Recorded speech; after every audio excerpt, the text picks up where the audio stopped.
What I don't want us to forget is the flip side, which is what do we learn about ourselves and others and humanity and what we used to take for granted. You know, when you get sick or you get injured and you say, I swear, when I'm going to do this, this and that, but then we forget and we go back to the old. So all the good stuff we've learned as a society and as humans, I really want us to keep that front of mind and conscious, because we can take so much out of this and it will pass. But if we lose those valuable lessons, like I believe this Anzac Day stuff will remain in the driveways. I'd love everyone to take their bins out now and again and do drive-by birthdays and keep these Zoom meetings up and spend extra special attention to our salt of the earth, older people on this planet who built this country for us, and we're killing them now. Welcome to the Beers with a Miner podcast. My name is Mad Mumzie and I've been driving the huge dump trucks in Australian open cut mines for over 10 years now. I wish I had $1 for everyone who said to me, "How does a little thing like you drive those big trucks? You must be rich. How do I get a job doing that?" My mining friends are asked these questions all the time too. This is what started the Mad Mumzie journey to share stories and tips from living a mining lifestyle and to let others know what it's really like. Tune in each episode as I sit down for a relaxed chat, usually over a few beers, with a fellow miner. Women and blokes with various experience, roles and opinions share their lessons and stories with you. Not everyone is cut out to be a miner, but why not? What does it take to thrive and survive in this industry? Now, let's dig in. Get it? Dig? Mining? Crack me up. Hello and welcome to episode 70 of the Beers with a Miner podcast. You'll find this slightly different. Yes, I have a guest. It's a happy hour episode, but it's very poignant, which sounds like a very big word for Mad Mumzie, but it's very relatable at the moment because as we record this, it is the beginning of May and we're in the middle of the COVID-19 challenge. And here in Queensland, things are just starting to release a little bit. Yesterday was our first day out where we were allowed to go 50 kilometres just for recreation. But I have a guest on today, and those of you who have been listening to the podcast know my sister, Drewy, also known as Hard Hat Mentor. She has been on the podcast a few times. Hello, my blister. Hi, Blister. How you going? I'm waving, which is hilarious because no one can see me. I can see you on Zoom, which half the world is using now, and we've been using it forever. It's great. Yep. Yeah. So thank you so much for joining us. This is going to be gold. The reason that I wanted to have you on is because I've been doing some work for you on your Hard Hat Mentor online school, which I'll get you to share what that's about in a moment. But the 4 little snippets about this COVID-19 and how it's changing our mining, energy, oil and gas industries, the resources sector. Well, thank you, Mad Mumzie, for having me on your Beers with Miner podcast again. I guess the school, Hard Hat Mentor, it's on a teachable platform. No doubt you'll have things in the show notes, as Mad Mumzie would say. It really was developed to help our tribe, your peeps, anyone who works in the industry. So, you know, resources, oil, gas, mining, that sort of thing. Because we wanted to give back to our tribe. Using tools that I knew were so very, very powerful. I had worked with psychologists before, so it just seemed a shame to me that this wasn't out there, and I had their blessing to present it Drew style, so balls out in a peer-on-peer manner, just one of us to one of you to say this will help, because there's so much that goes on in our minds that I was not aware of, that I thought I had control of my mind. No, wrong answer. And when I started using these tools and concepts, it changed my entire life. So, and it doesn't really matter what countries we did it in. Sometimes we expose people to this with Spanish translators, and because it's just about humans and your mind, it works. So it was my way of giving back, in cahoots with a wonderful production company, College River House, free videos as an intro course to try and help them, try and get this message out there because there's a lot of challenges in our life, and it actually sprang from the inquiry that came out in WA in 2015, I think. I got very angry about that. That's in these, so I won't go into it. But I thought, how can we support our people, because some of us thrive in it. We don't just survive, we thrive. And what are those people doing? And what I don't know is they're inherently actually utilising all of these tools as part of who they are without them even knowing they were doing it, which is how do people build resilience? How do people respond versus react? And there's such a power that we haven't tapped into in our minds. And this can unlock all that potential for anyone who works, in our industry. And I guess my background, because, I've been a safety weirdo, term, love, respect. I coach leaders, and I guess I have been a leader. We're all leaders. Every single person who draws breath is a leader in their own way. And of course, I'm a fearless facilitator. And because it was my own school, there was no rules. We could go in and go nuts, and we did. So, yeah, I guess that's the very, very long story. But in a nutshell, the aim of the entire thing is to support our industry and everyone in it to, unlock their untapped potential. How do they do that? With these brilliant psychological tools and concepts, and to master their own influence. Negate doubt, they can't do it because they can, and help others do the same, pretty much. Love it. There's a lot more coming that we're working on as we speak. So you will definitely hear more about what's going on over there, but the links, as you say, will be in the show notes. And the show notes for this episode will be madmumzie.com/beers70. And the mining school, that's my school, which is also on Teachable.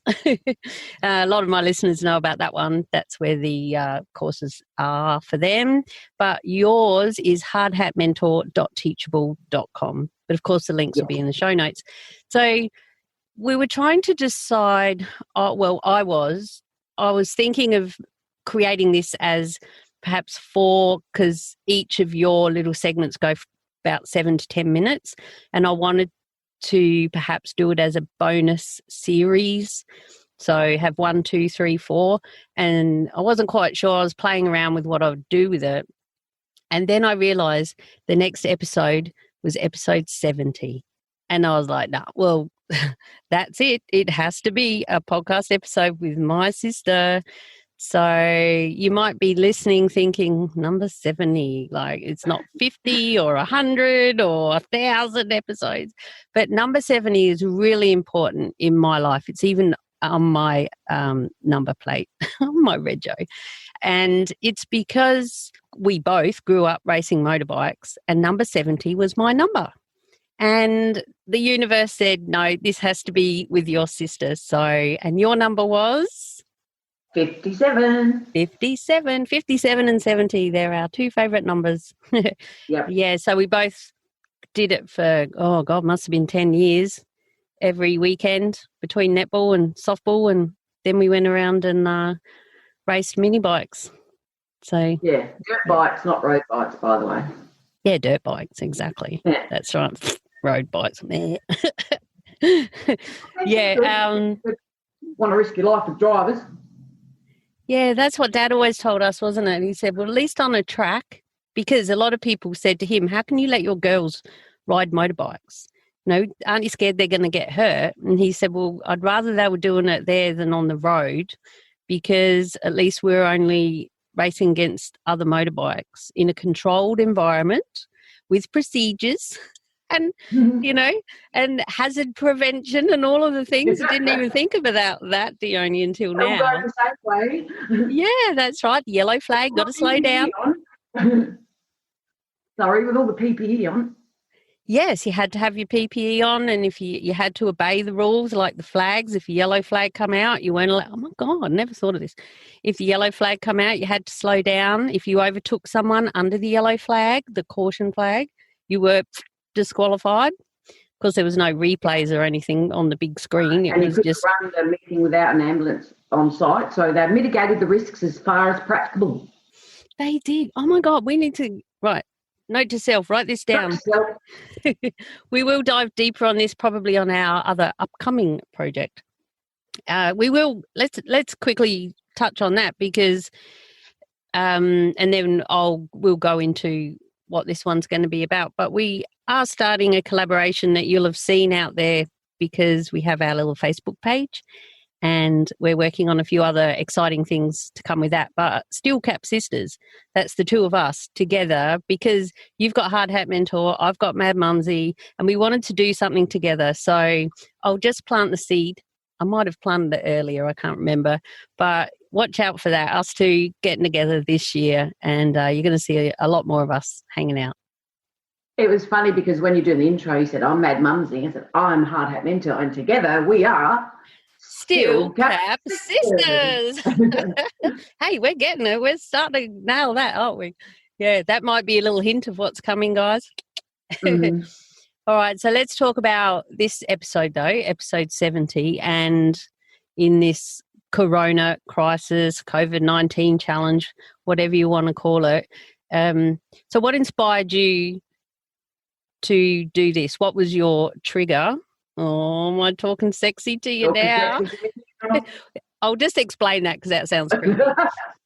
If I talk back to Dione in her safety and leadership language and what she teaches at Hard Hat Mentor and stuff like that, and you say it to your partner as well, don't you? Oh, he's talking sexy to me now. And it's like when I hear back from a listener who says, oh, I'm going to go dig in, get it? Dig, mining, or they'll say something back to me that I say, and I instantly in my head hear you saying, oh, you're talking sexy to me now. But yeah, you've got to be careful who you say that to. I know. Well, when my sweetie says to me, oh, it worked out okay because I reframed, he says that, I go, oh, stop talking sexy. That's gold.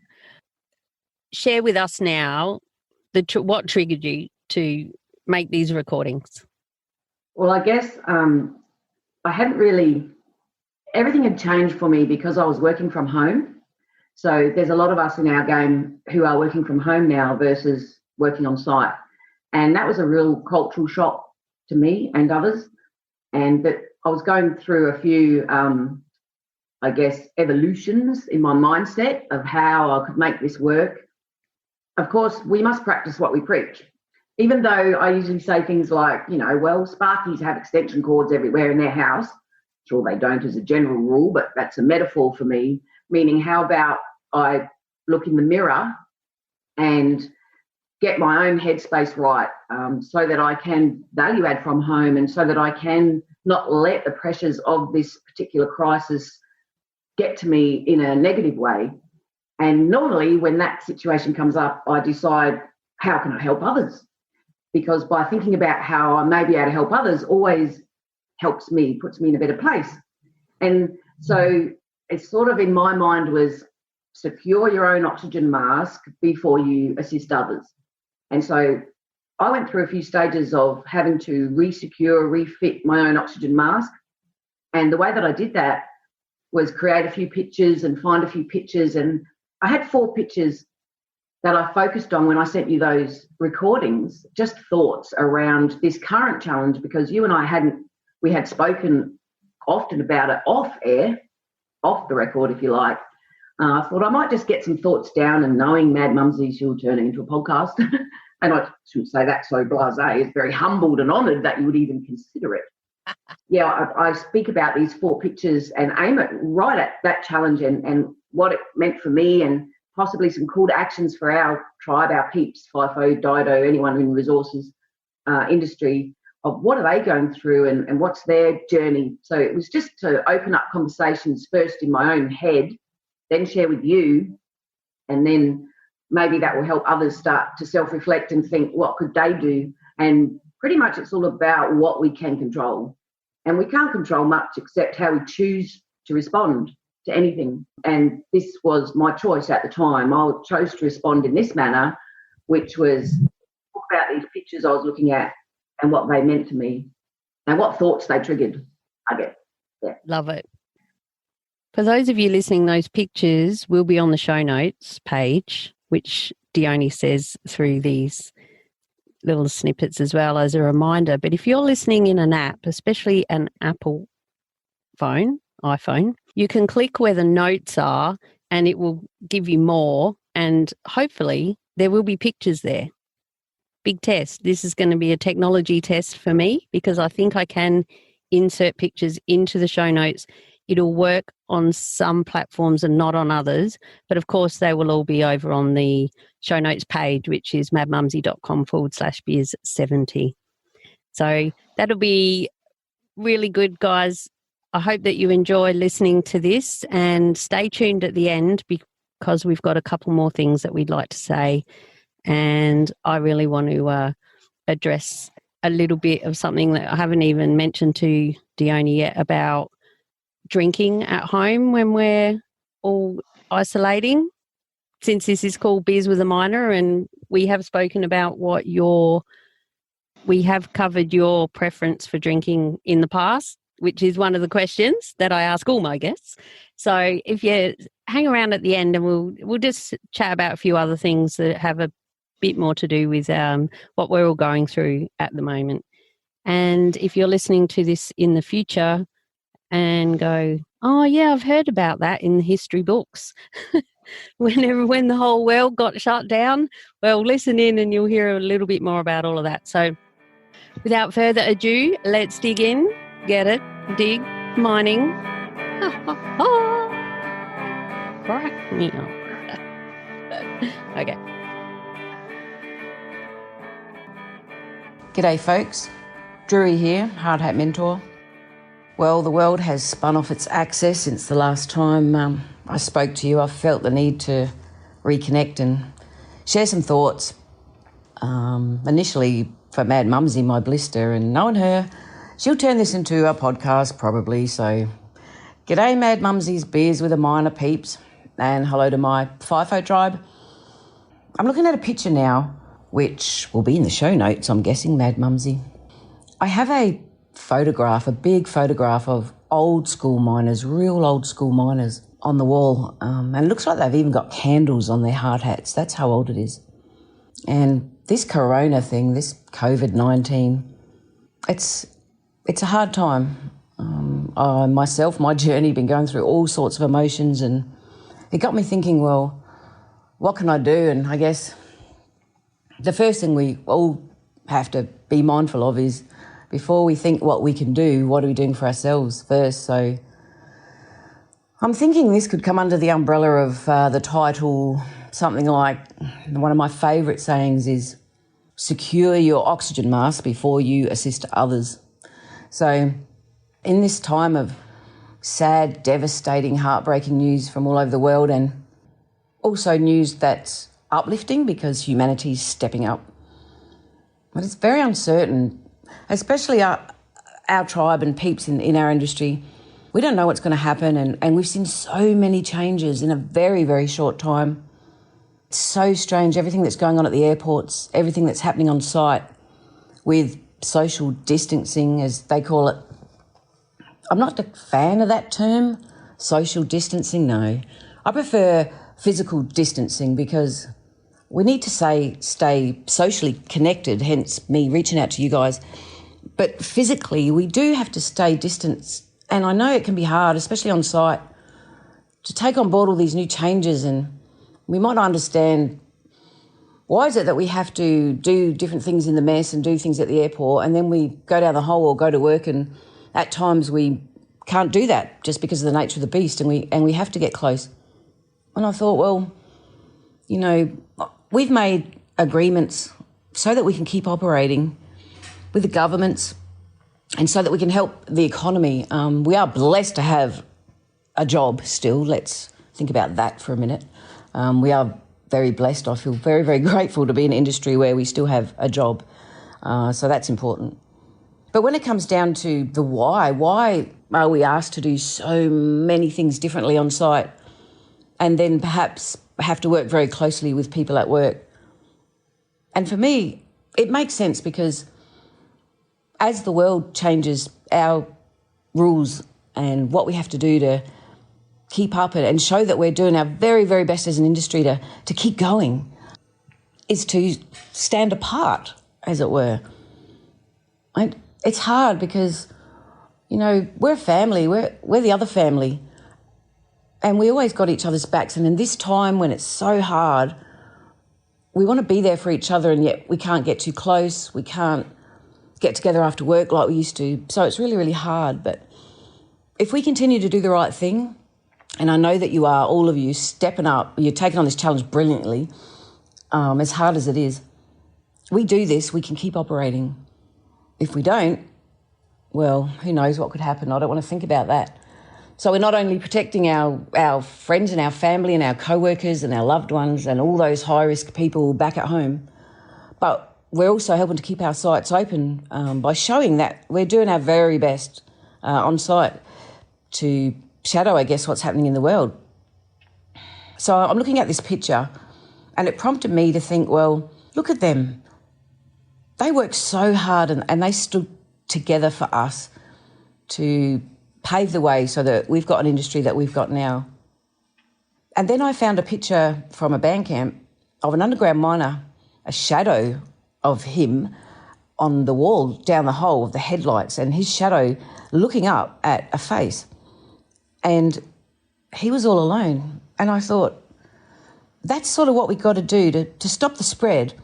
We can still stand together whilst standing alone. So, you know, we want to carry on this legacy for those old mates. And it also struck me that, you know, some of the high-risk people are the older generation, and they're probably these salt-of-the-earth miners back in the day. It's probably, I don't know, their grandkids, their great-grandkids. So if we can all really, really make sure that we're doing the right thing, and I know you are, as hard as it is, but in this time of uncertainty, we can only do what we can control. And, you know, we can't control jack except how we're choosing to respond and what's in our control. So I picked one thing, which is, let's put this message out there. Let's ask all our miners to stand alone now, keep apart from each other, do the right thing so that we can stand together again later on and keep looking out for each other. It's so hard, and the isolation on camp now is pretty heart-wrenching. It's not what we're used to, but it will pass. It really, really will. And with luck, we can keep operating and we'll come out the other side, I believe, even stronger, even better. So look after yourselves out there, look after each other, look after your families. I hope you're all safe and well. So this picture I'm talking about, they stood together for us, so let's stand alone now for them to stop the spread. That's a picture that really means so much to me when I look at it. I even get a little bit, how you going? Because they're our peeps. And it's not normal what they're asking us to do, but we can do it. We can do anything if we're asked to, because it won't last forever. And the best way that we can help everyone out there, whether we're safety weirdos, you rock, term of love and endearment and respect, leaders, you know, unleashing your leadership out there, and of course you fearless facilitators, the best way that we can help our tribe is to first secure our oxygen mask before we assist others. So look, if you want some help with that, there's some psychological tools of influence that we've developed. It's all free for you. It's a way to give back, especially in this time. Our psychological safety and our social and emotional well-being can be challenging at the best of times, living FIFO, BIBO, DIDO, let alone with what we're faced with now. So you know where to find us. Come and have a look. It's hardhatmentor.teachable.com. It's free. It's called Foundation Mind Intro course. And MIND stands for Master Influence, Negate Doubt, which is master influence on yourself first, your thoughts, your responses to any challenge, and negate doubt that you can't make a difference, negate doubt that you can't have a massive impact, because you can. I can't wait to see you in there and stop the spread, guys. G'day folks, Drew here, Hard Hat Mentor. How you going? Well, things have evolved now. I'm working from home. That's weird, right? I don't know if there's many of our FIFO tribe. G'day, guys. And Mad Mumzie's peeps, how you going? I hope you're all well and safe. Working from home, it's a new beast. I wanted to share some thoughts with you on that and wondering what we can do to make this journey easier and really productive and really value add for our companies, because it's a culture change for me. Culture shock. Been flying in and out 30 years, so this is really strange. It inspired me to take a photo, and no doubt this will end up on Mad Mumzie's Beers with a Miner podcast. So in the show notes, I took a photo, and what it's about is it's a shot from above of my bare feet in a pair of Crocs with my Steelcat boots right there. And the reason I took it was, although I'm working from home, I'm really still on site in spirit, and I need to think that way. I think if we believe that we're disconnected from our tribe and our peeps out there, or, that we're not important enough, all these automatic negative thoughts can come in. I'm not there, I wasn't important enough to be there. It's not about that. It's about all of our companies stepping up to do the right thing. And one of those things is have less people on site, have less people flying around. Let's look after our people the best way we can. So anyone who can work from home, possibly, is allowed to. So that's been a challenge for a lot of companies. Thank the Lord for the NBN. It seems to be working. So this picture here was my way of visually, in my own mind, first and foremost, because as you know, let's secure our oxygen mask before we assist others. And I needed to get my headspace right and my mindset, because I thought, how am I going to do this? It's really weird. What I do as a role is talk to people. And so face to face, it's working out really well. I'm still having that great connection with people, so that's good. And I took this picture to remind myself and really imprint it in my brain that I may not be there in body, but I tell you what, I can still be there in spirit. We can support our company and our peeps and our tribe. It doesn't matter where we are. This physical distancing is not social distancing, so we can keep reconnected. And the first way to stay really connected is to start with, well, how are you going? What are you thinking and feeling about this? Because it's really hard to reach out and do our very, very best when we're facing a journey that's really strange. I know my sweetie, when he come home on break, the first time I was working from home, when we're home and R&R together, we're home together. And we do what we do. Now, that's been curtailed a tad because we're doing the right things, but I had to have a few chats with him just so we could try and, I don't know, what's this new normal going to look like for us when he's home on break, but I'm not? And so he's having barbies and a couple of quiet beers and wanting me to go out and do this and that with him in the yard. And I said, well, I can't, I'm at work. It's very strange. The beauty is it's all about leadership, right? You leaders out there, you safety weirdos, facilitators. If you're lucky enough to have a really good company, then your leaders trust you. That's why they hired you. They trust you to do what you need to do. They're not going to watch your every move. I'd like to think they're not going to be tracking you to see if you're online or what you're doing. And I have leaders who do trust me, and they're very flexible. It's not about quantity of work, it's about the quality. So this picture here is a big reminder for me that, what can I control? Well, first and foremost, I can control how I'm choosing to respond to working from home. And the people on site saying, oh, you're lucky, you don't even have to come to site. They have no idea. Not only am I cranking out work too much sometimes, which might sound strange, but all the distractions at work are gone, especially when I'm home alone. And you can be strapped to that computer for hours on end without stopping, You get in the zone and you're cranking it out. But we need to make sure we get out, get some air, have breaks, perhaps try and get a bit of a routine happening. I've been speaking to all sorts of people from all over the country who are working from home, who don't usually, and there's all sorts of challenges. Some have got kids and they're home from school, their partners are there, and some of us are loving it, some of us not so much. It's important, I guess, to create that space where you feel like you're at work, get a routine, get up at normal time, have a shower. My first couple of days, I think I did really good work, but I was in my jammies, I swear, all day. And my sweetie walked in, he said, oh, still in your pyjamas? Which equates normally to kicking back doing nothing, but I was cranking out brilliant work, I swear, without tooting my own horn. So that's evolved now to me, make sure you get up, have a shower, have brekkie, and log on. I even put, for the first time today, I actually put my work shirt on. That was strange. But it was like getting ready for work. So you can really choose how this is going to work. And you might think that, well, what choice do I have? I'm stuck home, I'd rather be at site. But there are a lot of positives because we're here for our families in this time that is, let's face it, it's pretty challenging. This new normal is pretty weird. And learning to switch off can be just as hard as trying to stay focused. So I hope you guys will share with us what you're doing, what's working well and what challenges you're having. Celebrate your success and, we can help you with that. We really can. If you want to know how to slip into your work boots at home, even if you're literally wearing thongs, it's about what's going on in your head. So you know where to find us, hardhatmentor.teachable.com. Stay socially connected, you're physically distancing, and you are adding value. Stay connected with your teams on site. Whether it's Zoom, Microsoft Teams, whatever you're using, they won't forget you. Keep in touch and keep doing what you're doing because you rock. Safety weirdos, most of you are probably on site unless you have a very, very large team.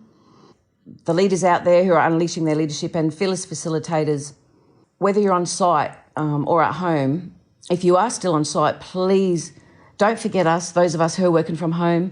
Find ways to reach out and keep us in touch because, we can get lost in our little world of thinking, out of sight, out of mind. So come and visit us. We can find ways to help you, to help them. Look after each other, people. You rock. We're all with you. You might not be literally rocking FIFO, but you will again, and you are there in spirit. So don't ever doubt that. You are influential. Negate that doubt. Master that influence in your head. Okay, guys. Love to see you. Bye. G'day viewers, Drew here, Hard Hat Mentor. How are you going? So this time I'd like to chat with you about physical distancing. As you know, it's all about the language and reframing from social distancing, a term I'm not a fan of, as you know, because we want to stay socially connected, but not physically.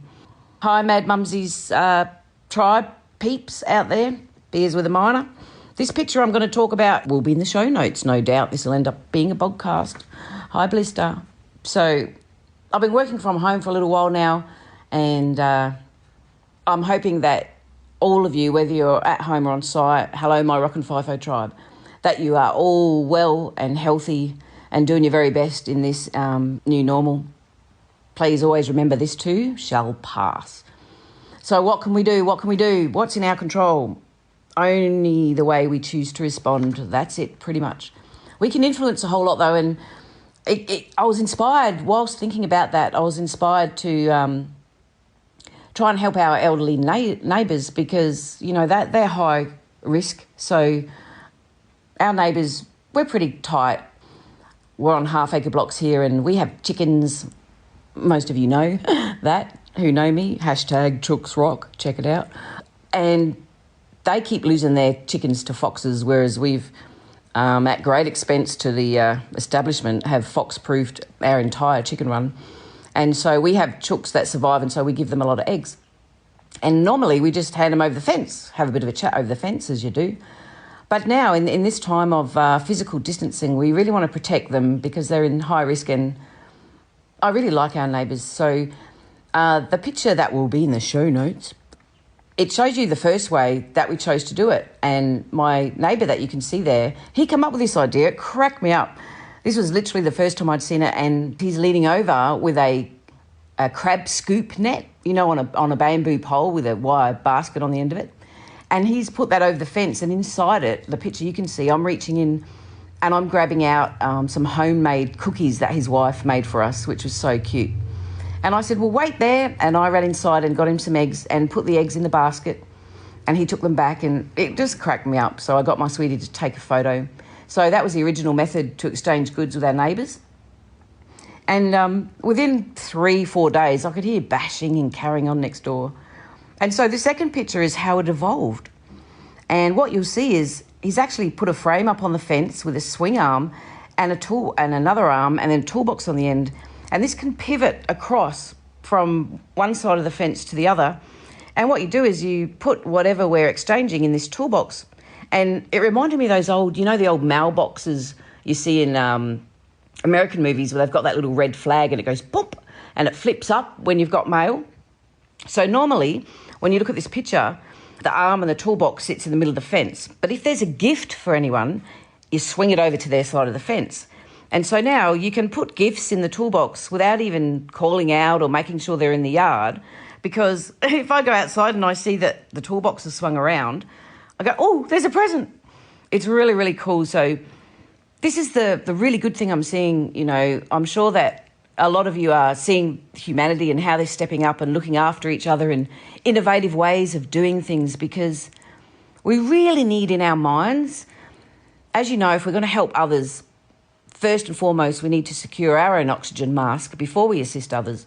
And so sometimes we can be bombarded because we want to keep up to date with what's going on in this corona crisis or COVID-19 challenge.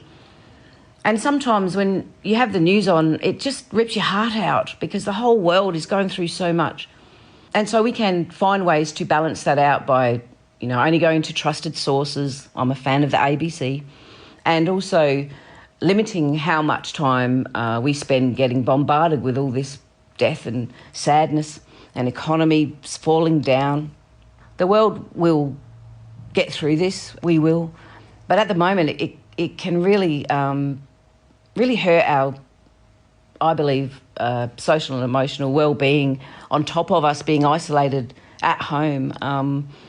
When humanity reaches out to each other, can't even hug anyone, and sometimes you just need a hug, right? And I'm a big hugger. It's actually one of my potential limiters. I'm coming in hot. Sometimes I come in hot and give someone a hug and they back off. So to be able to balance that out by focusing on remembering and sharing and celebrating how we are still connecting with each other, even though physically we need to keep that distance. And so I wanted to share this picture with you. It's one way.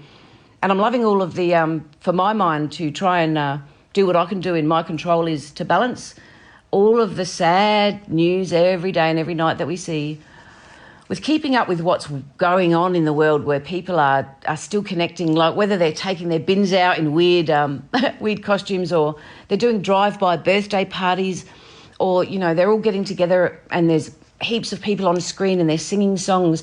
They're connecting in ways that we never have before. And as much as social media can be a royal pain in the you-know-what, at this point in time, I think it could be our saving grace as well. So reach out virtually any way you can to your support network, guys.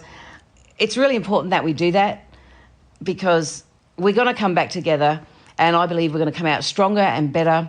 I think this picture will make you chuckle. Please share what you're doing, what you've seen, what you like, how you're balancing those messages. And working from home, what does that look like for you? You know where to find us. Look, all my tribe out there and Mad Mumzie's peeps, those people who are rocking FIFO, look, I know that your breaks have changed, your R&R. You come home and it's different. It's not R&R as we know it. It's the new normal. So for you to be able to help your family and your own self, of course, you need to get your head right first. And don't worry if there are times when it doesn't feel like you're in the right place. You're not alone. We're all going there. We just need to find ways not to stay there too long and dust ourselves off and continue to help others, and we can help you with that. You know where to find us. I can't wait to see you there. Look after each other, and I'll see you on the other side. G'day folks, Drew here, Hard Hat Mentor. How you going? I'm hoping you're all coping well in our new normal world, and that you and your loved ones and all your workmates are safe and healthy. G'day to my FIFO tribe, Rockin' FIFO and Mad Mumzie's peeps out there. This is for you, you know that.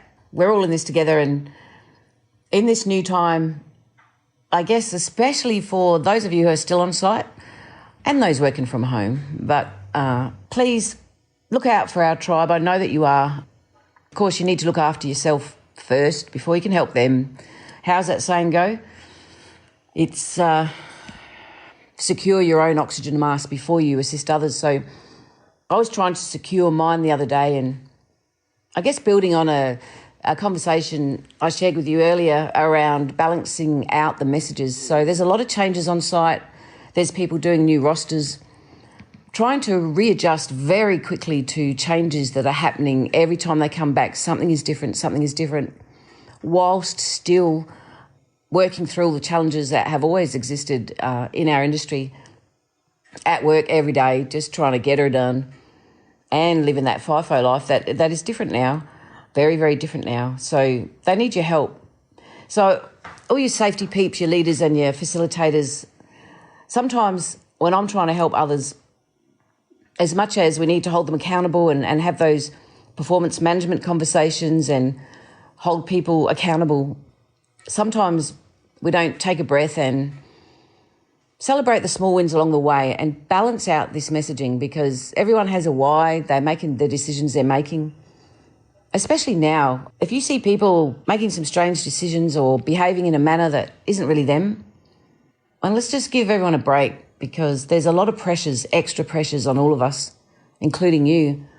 And so for me, when I'm trying to help people with all of those things, which is tenfold now, we're almost in the perfect storm, is to keep asking them, well, what's good, what's working? And a lot of the feedback I'm getting from various sites around the country and my family who are working on site and friends and colleagues is that there's a real shift in the culture. Some of the big stuff is still going on, the normal challenges just to, get these resources out of the ground. But the little stuff that we used to think was important, maybe not so much now. We've all reprioritised, and there's so much good stuff going on in the world. I spoke last time about how humanity is stepping up and connecting with people. We might be physically distancing, but no, we're not socially distancing. So I thought, well, this corona thing and this COVID-19, although there's some good things coming out about it, the actual word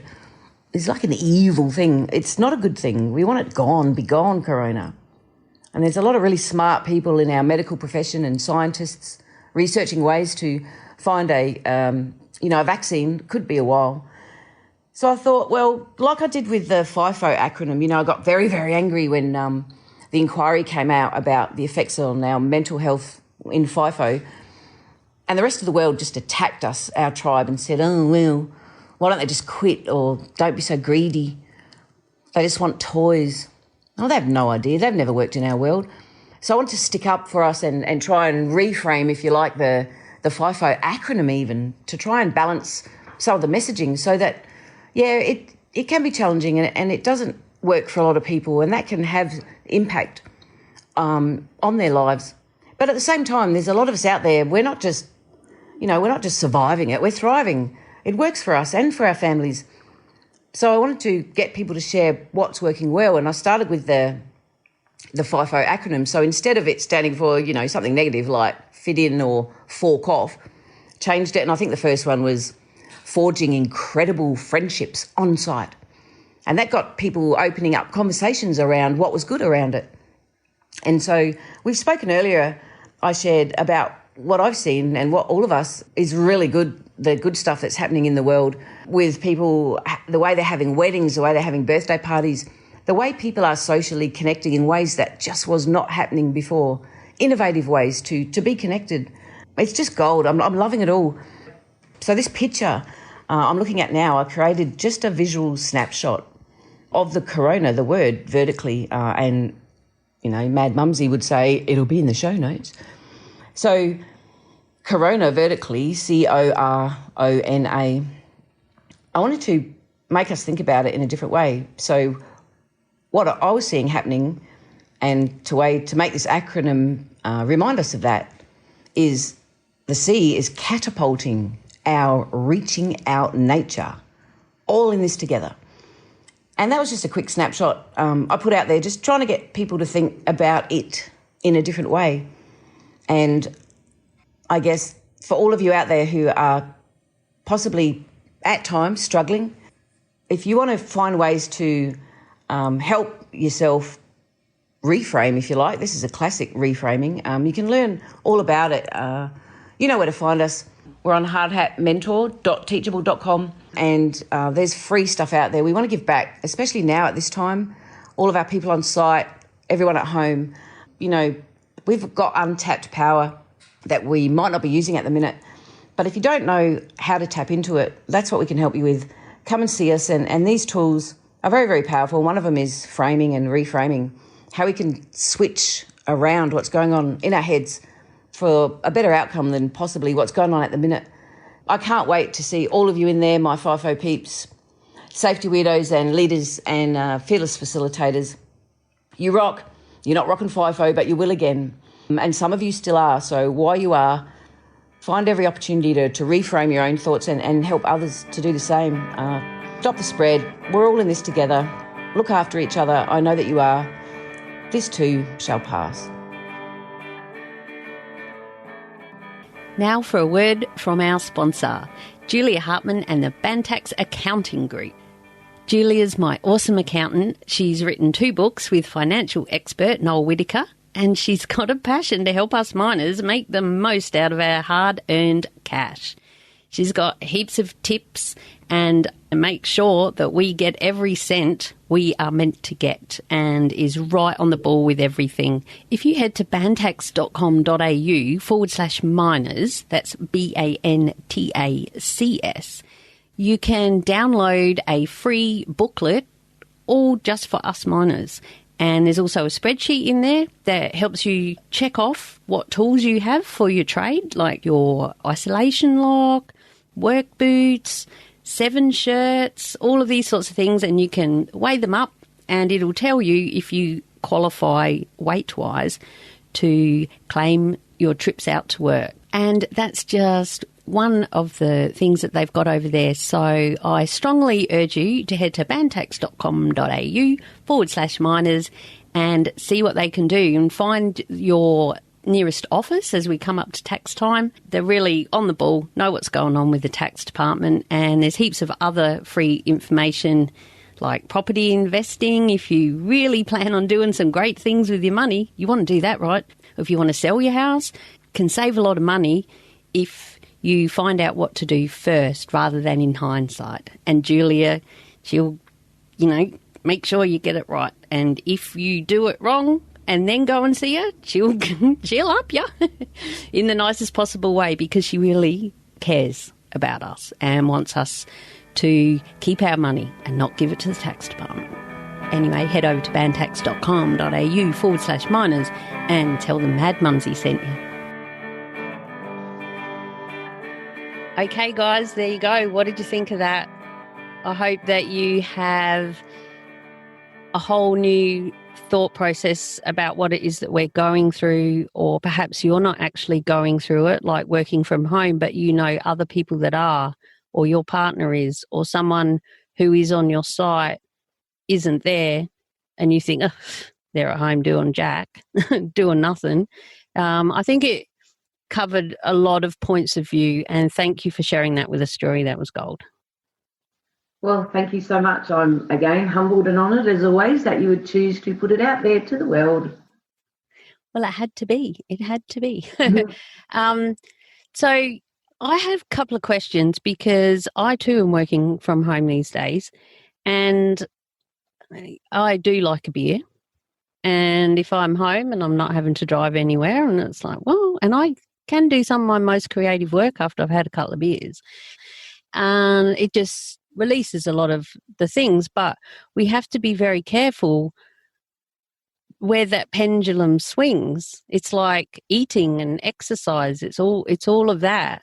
But since this podcast is called Beers with a Miner, I thought we'd focus on the alcohol side for a start off anyway. So I've got a couple of things I've been trying to do to not start drinking so early. So at least put it off as long as I can. And my biggest ones is I'm not allowed to have a drink of beer until I've drunk this bottle of water. Okay? Sometimes it's a little bottle. Or I'll scull it and then go, right, now I can have my beer. I will admit to that a couple of times. And the other one is just when I first have that trigger, I guess, like, oh, I might have a beer, because it's still bloody hot up here. You know, we've still been in the low 30s, And where I'm staying at the moment gets quite warm. So it's the temperature that helps me to think, oh, geez, it's hot. I'd love a beer, So, okay, I'll have one because I can. So I've just started, when I initially think of it, I put it off, get it out of my mind and do something else and see how long. Sometimes it can be another 2 or 3 hours before it comes back. So, yeah, I guess putting it off as long as I can has been helping me, and making sure that I drink water first. And also, if I know, because I've been doing a few online courses and things, always trying to improve myself.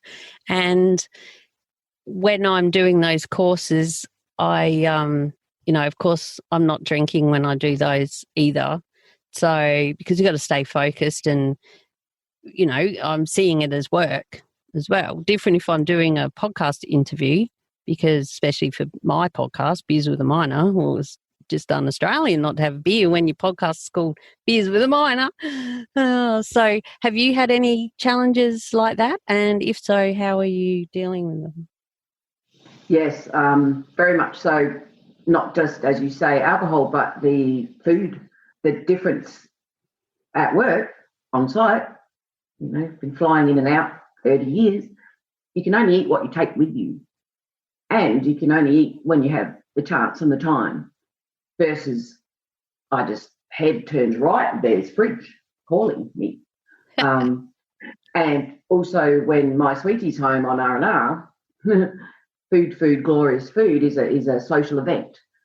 So there are big, huge meals at all times of the day. So I'll address the food situation is my work pants getting a little bit tight. And so with the alcohol, when I'm at work, literally for the company I'm working for, not my own company, but the band camp where I'm working at the moment, quite obviously the work ethic I was instilled with from our parents, and, they're paying me and they are so trusting as a company that I think I feel like I get struck by lightning, even if the thought enters my mind. So like you, what you may not be aware that you just are doing is you're recognizing that trigger, and then in your mind it's almost like an automatic negative thought. Well, it's not, it's probably a pretty good one, but when you feel that trigger, before that turns into a feeling of, oh yes, I'd love a beer, and then you act on that and the outcome is you get a beer, the trick is, as we teach in the school, recognize those triggers immediately before it goes around that cycle, so that you put it off for a while, or you make rules. So have a drink of water. For me, like us, whether it be Steel Cap Sisters, Hard Hat Mentor brand, no rules. And that's when I have to do what you say. Literally is no, you mustn't have a drink. So I tend to have rules like, if I've got a job I want to get finished, I'm not allowed to have drinks till I finish that particular job. And that could be literally work or housework or gardening. The other one is feel free to eat something, because I'm not a huge fan of breakfast or lunch at times. I forget to eat quite often, but then I'll eat most of the afternoon. And so, if it's a glorious day and it's 1 p.m. and I'm on break and my other half's out there and he's having a beer, before I will have a drink, I'll make sure I eat something, even if it's a sandwich and like you say, water, very, very important. And my body tells me if I haven't done that, because I get really bad heartburn, because I think the alcohol, because I only drink spirits, not beer, don't like beer, never have, it must hit the bottom and go burny, and it's very painful and it's really not pleasant. And so I still force that one down, and then I'll make sure I eat something. So yeah, it's a challenge, and I'm sure there's a lot of people at home suffering, perhaps isn't the word, but it's about self-discipline. And when there's no one around to tell you what to do, it's about forming those habits. I love the way that you brought up, I've set myself little rules. So maybe we can ask your listeners, what do you do? And it may not be alcohol, it might be food, it might be the temptation, to sit down and watch Netflix versus actually work. Who knows what their temptation that draws away their focus or will make them not have the best outcomes, because they go into their demons, if you like, or getting distracted. Yeah, same with exercise too. Like it's been hot up here. still. I'm like, oh, it's a bit late now for a walk. I've missed the window of opportunity. I'll go later. And then by later, I've had a couple of beers, so I'm just going for a stroll down to the Frangipanis to look at the sunset and the creek. It's not a fitness walk. It's just a let's get out. But if the police had asked me, I was exercising. Yeah. And there is a policeman living next door, so I've seen them pulling people up as well. Like, oh, what's going on out there? Oh, yeah, okay. So that's good to know that it's happening. So, yeah, the challenges of staying home are the challenges. Sound like I've had a drink now already. It's not. I've got water. I'm having my token water before I have a drink. Funny, when you even mentioned the word alcohol or beer, my eyes went straight to the clock on the wall, and I looked at it and went, yeah, no, too early. I just think about it because I'm doing beers with a minor. And I just looked at it too. I'm like, I'm drinking water, and then I looked, and it is. It's still only 10 to 12 here, so that's even too early for me. The sun is not over the yard arm yet. But the other day, I got up really early, and I did heaps of gardening. I did heaps of stuff, and I'd done a day's work before the sun was over the yard arm. Actually, it might have been Anzac Day. So, because I got up early, did the driveway challenge, and then, watched a little bit of it on the telly and did some gardening and stuff. And so the day started earlier. So therefore, I gave myself an extra hour or so to have a drink earlier. That's funny. Yes. And it's funny when you talk about exercise, that triggered in me that I'm a bit of an ex-exerciser at the moment. When I was full noise into it, note to self, call to action, feel free to ask me why I haven't started and when I'm going to, is I would always make sure, like you do your meditation every day, it's part of your daily morning ritual. Exercise was mine because I knew I'd probably want to drink later. I was not allowed to have drink unless I'd done my exercise for the day and get it all out of the way in the morning, and then do other things. And so at least it was done then. Done and dusted, the exercise part of the day. It was like you earned the drink. And also I'm thinking we're in a different situation to a lot of others because a lot of others, especially at the moment, have got kids at home, homeschooling. Some of them are starting to go back now.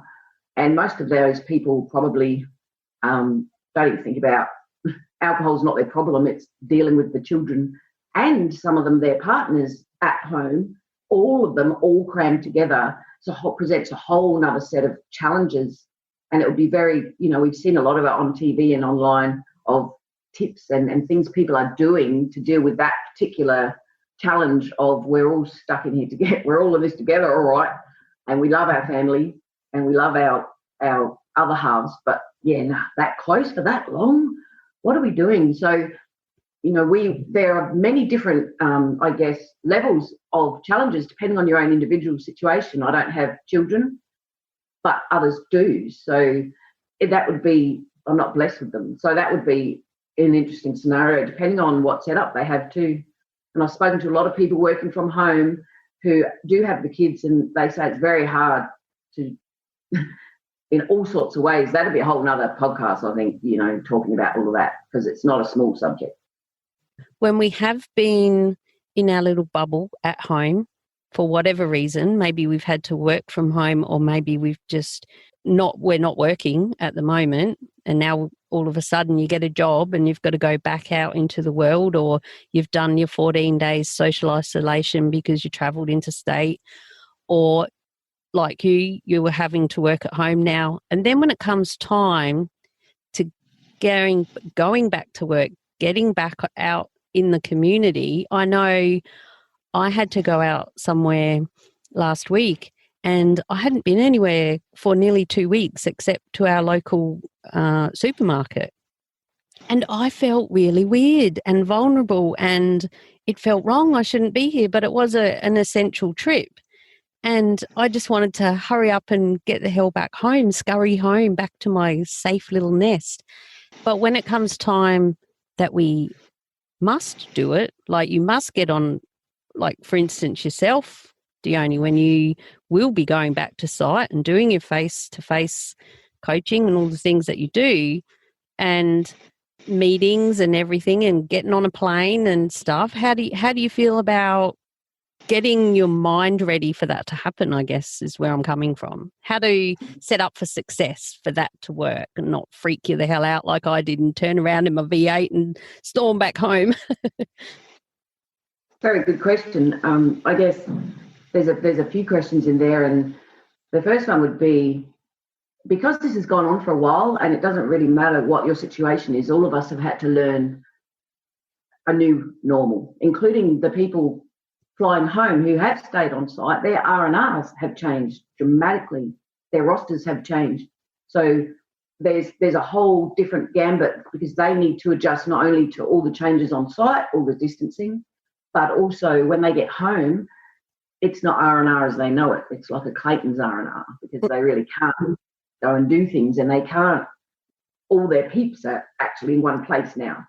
So my concern, and what I'll focus on when I go back face to face, is, what changes they saw within themselves. How did that change them? Because the way they usually release and relax and get ready to go back, new ways to get work washed away and enjoy their R&R. And most people I'm speaking to cannot wait for these restrictions to be eased even more, so that their R&R, they can actually do what they used to do. And the flip side of that, the question you asked, is how we set ourselves up for success. It was a little bit like I touched on in one of those pictures where you saw the picture of my bare feet in Crocs and my boots. So the way that I've been doing it is to continually stay connected with my teams and my people at work, so that although I'm not there in body, I've been there in spirit this whole time, even if it's only on the phone. So that keeps those relationships and that network alive and well. So depending on how much time you've got to prepare, the suggestion would be whatever you can do to reach out and stay connected to them. It doesn't matter if it's a phone call, a Zoom, whatever it is. They're very, very busy, and they haven't forgotten us, and we certainly haven't forgotten them, and we are part of the team still. We, I believe, need to proactively reach out to them to keep those relationships and connections alive, so that when we do go back, it's not such a jolt from having seen you and heard from you for 6 to 8 weeks, 3 months, however long it's going to be. There will be people you won't see. The way our mind sort of works, as you know, Leanne, because you have been privileged to help get all these workshops online, so you've seen them over and over again, is depending on how long something is, you build new neuron pathways and certain thoughts, if you like, mindsets. The way you do things, when you touched on, I haven't been anywhere for a few weeks. I was driving the other day and I thought, I better focus.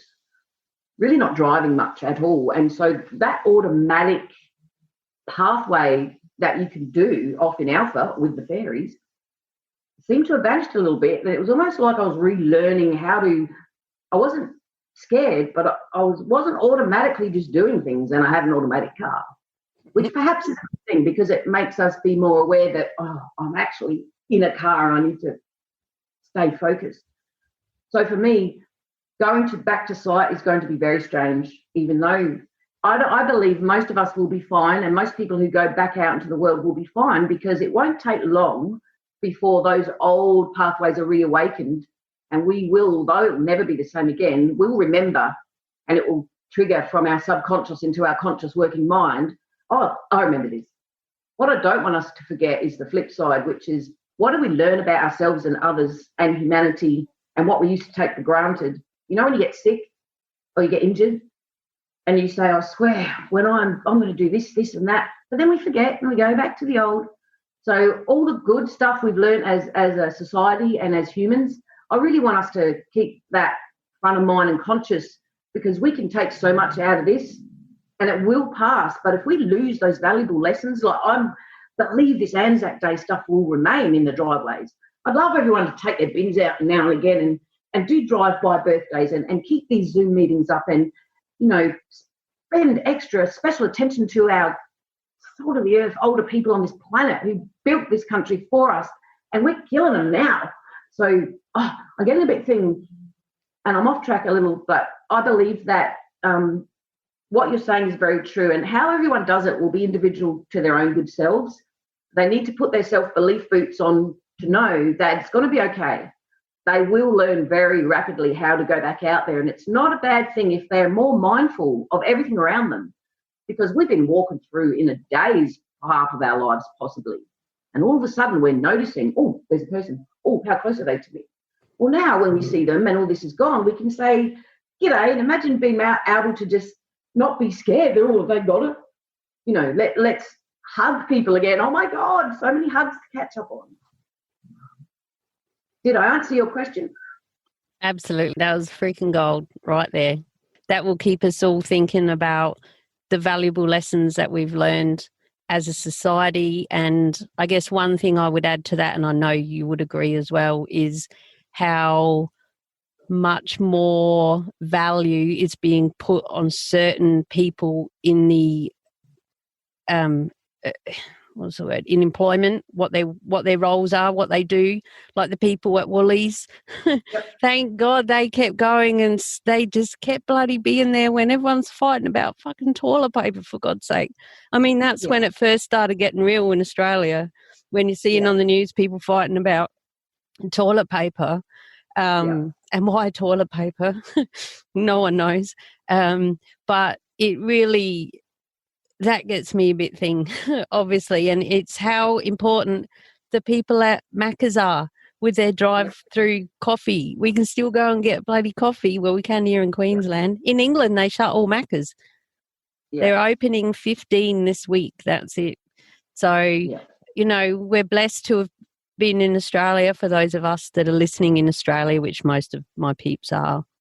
And I'm proud of how most Australians have handled themselves and are doing the right thing and are staying home, and we're not having rarely a protest about our civil liberties and, you know, you can't lock us up. We've just done the right thing, and look what's happened. You know, we're getting through it at this stage as we record this. You know, there was a little outbreak in abattoirs in Victoria this morning, so you know, they can still happen. That's why, even though we're allowed to go out our 50 kilometres for recreation, but we've still got to do the right thing. We've still got to stand apart, like what you were saying in the second one, the last, whichever one, all of them. The social distancing, the physical distancing, do the right things, and just remember all of the lessons. Yeah, like our beaches. Oh my God. Just to be able to go to the beach and do nothing if you choose. You know, also the importance and the money that's going into, and I hope this doesn't fade away, on everyone's social and emotional well-being, because this has affected a lot of people, and you and I, it's why we do what we do. We're trying to help everybody with that. So that's really, really important. But also the fact that this will pass, but let's not lose the lessons. And you know, especially any reconnections we've made with family and friends, keep them alive, keep them going. And, you know, is it going to be easy come back? No. Will it ever be the same again? No.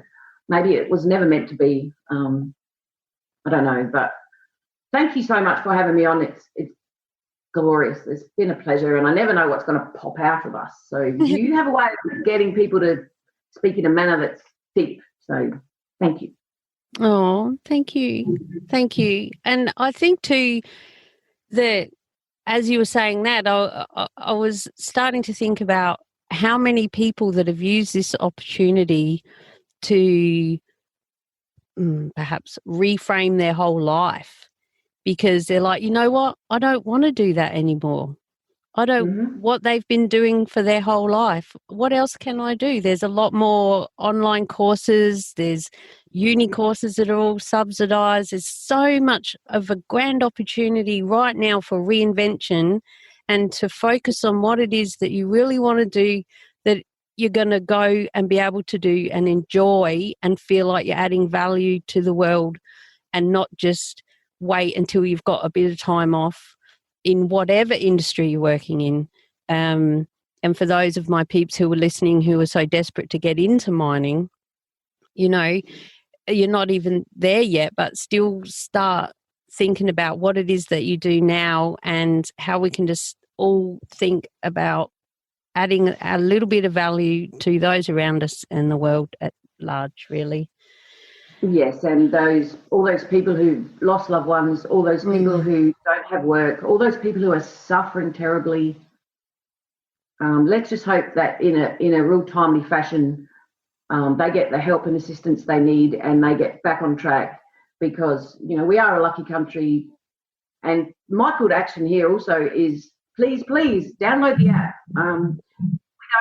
Then these restrictions are going to stay for longer. They need to be able to trace us. They need to be able to track us. And those people who are saying, this is my opinion only, of course, but those people who are saying, oh, I don't trust the government, well, guess what? Big Brother's been watching you and they got access to more stuff than this one's going to have access to. Every time you turn on the phone, every time you order something online, get real. If you don't understand that, don't make us suffer by keeping us locked down because you don't trust this particular app. I'm not here to tell you what to do, but please help us, help us get back to whatever the new normal is going to be, please. I totally agree. I downloaded the app as soon as it was released, and I'm I like to think of myself I know my technology, and, Facebook and Google know more about you than what a bit of Bluetooth talking to another Bluetooth person is. So I want to know if I've been in contact with someone who's had it, and I also want to know that if I do get it, I can say, yes, I've got the app. I can upload that and they can see, only the people who have the app though, who I've been with, because you can't remember 2 weeks. I don't even, you don't know. You just don't know. And that's how clusters happen. So I agree. Yeah. Call to action, get the app if you haven't already. Yeah. And I'm hoping this will go to air soon, but if it doesn't, if these restrictions haven't been relaxed more, it's probably because not enough people have done this, because it is a criteria. They've got to be able to track and trace, baby. Can't track and trace. There's not enough people on the app. So let's do it. Yep, absolutely. All right, this has been gold. Thanks so much, my blister. And for my listeners, remember the show notes can be found at madmumzie.com/beers 70, the number 70. Best number in the world. And head over to hardhatmentor.teachable.com. Follow Hard Hat Mentor on all the things, socials, and say good day and tell her you heard her on the Beers with a Minor podcast. Thanks again, my blister. We'll talk soon. Thanks, big blister. See ya. And we are Steel Cup Sisters. Steel Cup Sisters, watch out. Okay. Love you. See you. Bye. Love you. Bye. You hang up. No, you hang up. No, you hang up. No, you hang up. Okay. Ready, set, ready, go. Set, go. Go. No, you go. No. You silly.